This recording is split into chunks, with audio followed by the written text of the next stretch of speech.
Welcome to episode 5 of Tusk Traditions, South Carolina week.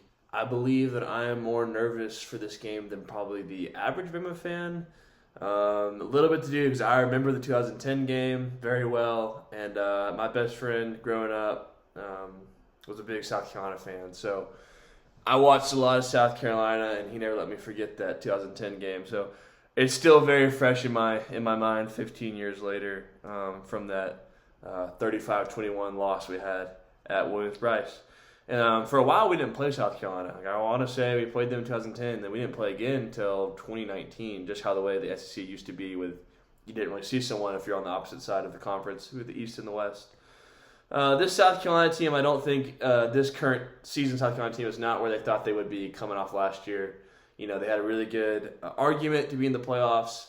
I don't think if you would tell the average South Carolina fan that you're already have, 3 or 4 losses by now and you're nowhere near playoff contention coming off last year, they'd be very disappointed.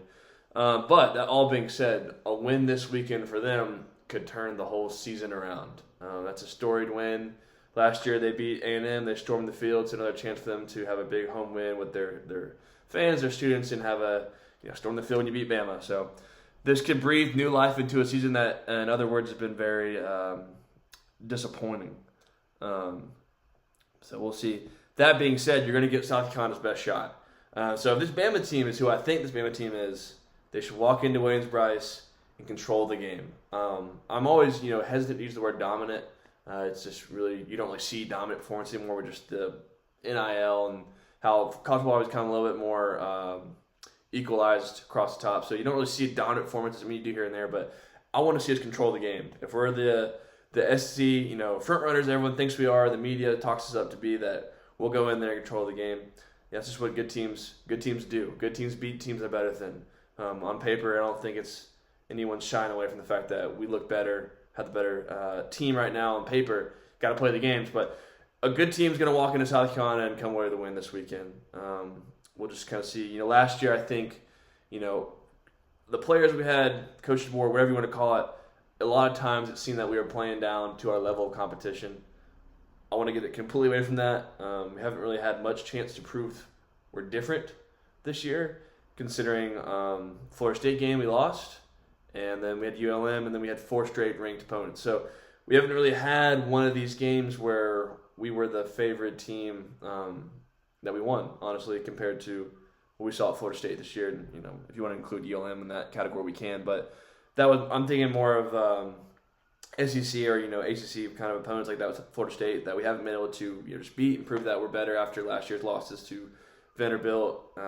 Tennessee was a game where rivalry game, they're getting better over there and knocking it out last year, and then Oklahoma was inexcusable. So I think of the Vanderbilt Oklahoma game, and then Michigan, and then the bowl game. I know Bama, we play for championships, so we're not playing for championships. Maybe there was less of an effort given out there. So I get why that game a little bit more, but I want to see this Bama not have the same repeated performances like they were having there. I want to see us come into this game and dominate and prove that this team can be the end, holding the trophy up in January.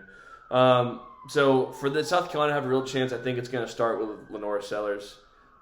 Pretty much, I think it has to be the whole team. He's going to have to put the team on the back this week for them to have a really good chance. Look at the past of teams beating Alabama. They've all had somewhat of the a common denominator, and it's a good running quarterback. And I think he is a good running quarterback. I know he hasn't been his year, but look what he did last year. I think of the Clemson game last year at Clemson where he, had a stellar performance, led the team down there to go ahead and score, and they ended up coming with a win there. So this is a guy who can play football at a high level. He's good skilled running back. So we're going to have to contain him. I think if you're Coach Beamer, you're going to have to really rely on him finding a way to make some plays here and there. He's going to have to be their X factor. And I think on the other side of the ball for South Carolina, they're going to have to find a way to get to Ty. That's just going to have to be a part of their scheme to disrupt him in the pass game. If we can give him time and he can sit back there and he can diversify the football, different receivers, and push the ball down the field, it could be a really long day for South Carolina. This South Carolina defense ranks last in a lot of categories. And so I think if they want to disrupt that, they're going to have to get the tie. But I think from the opening kickoff to the final whistle, Bama should be in attack mode.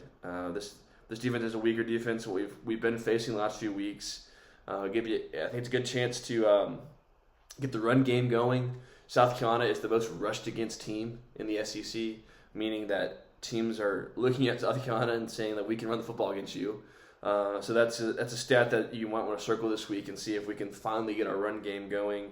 No difference on Jam. He played last week after that kind of scary hit at Missouri. So as of right now, he should be good to go. So we'll get to see what can this finally be the weekend we get the running game going? Can the O-line finally step up?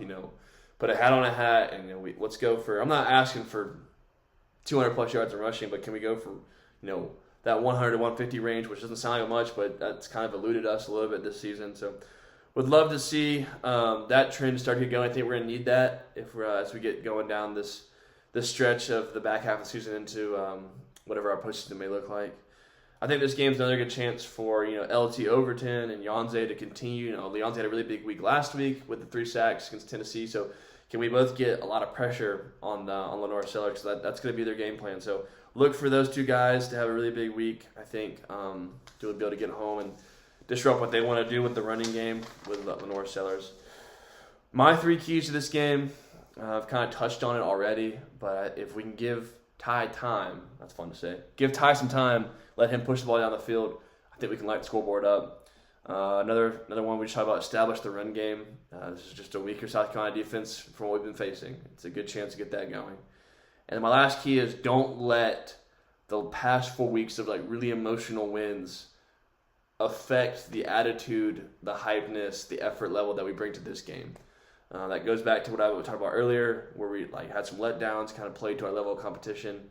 It's going to be even easier to have that in the back of your brain after what we've been going through the last 4 weeks ago. We're playing a weaker South Carolina team that hasn't been what we thought they were going to be. So it'd be really easy to fall into that loss. So I want to stay away from that. Hopefully, this week they've been able to be able to prep. I feel like a lot of this week, especially after the Georgia game, I heard a lot of people were saying right after the game the focus had already gone from Georgia to Vanderbilt. And so he's kind of those things want to know each week. And so let's just see if we can continue to have that mindset. That brings us to my score prediction. I got the Tide. If we can do everything I've said and we can limit what they want to do on offense, I got us 31-14. I expect a big day, a big win from the Tide. Another cool prediction I have this week is that Caden Proctor will finally get in the end zone. We've been really close a few times this year.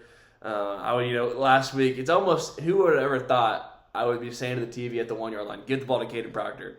But here we are with Ryan Grubb's, creative playbook. So hopefully, that's my fun prediction for this week is that Caden Proctor can finally get 6. He's been really close, so that would be fun. Just a juice. We talked about it on previous episodes on Tusk Tradition that whenever he gets the ball, it's just an electric spark through our team.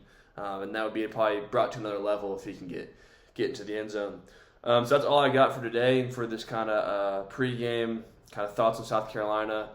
I expect a good game. It's going to be fun to play there. We don't get to play there a bunch. It's kind of fun for me, which having my best friend Michael is a South Carolina fan. So whenever we play, it's always fun to go back and forth during the game. But expect a big week from Alabama. Roll Tide. We'll see you next week, hopefully after a big win.